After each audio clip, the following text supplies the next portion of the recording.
रामपुर का छोटा सा आंगन भारत के एक सुदूर अंचल में बसा था। रामपुर गांव।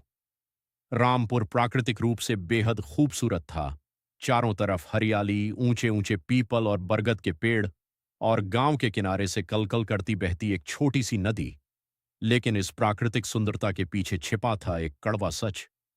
गांव के अधिकांश लोग गरीब थे, और उनकी आजीविका पूरी तरह से मानसून की मेहरबानी पर टिकी थी। इसी गांव के एक कोने में बनी थी एक छोटी सी मिट्टी की झोपड़ी। फूस की बनी छत, आधी टूटी हुई दीवारें और घर के सामने एक छोटा सा आंगन। ये घर था लोकेश का। लोकेश एक युवा किसान था, जिसकी उम्र लगभग 28 वर्ष थी। उसके परिवार में उसकी पत्नी राधा और दो छोटे बच्चे, 7 साल का बेटा अमन और 5 साल की बेटी खुशी थे।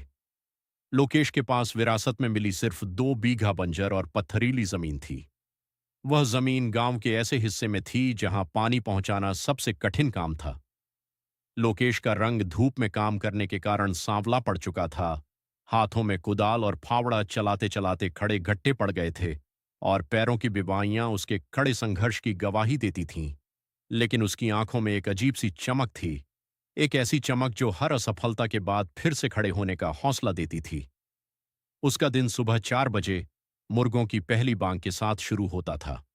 राधा रसोई के ठंडे चूल्हे को फूंक मारकर जलाती, और लोकेश अपने दोनों बैलों हीरा और मोती को लेकर खेत की ओर निकल पड़ता।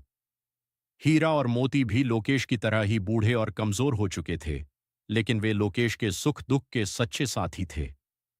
अध्याय 2। कर्ज का जाल और साहूकार का साया।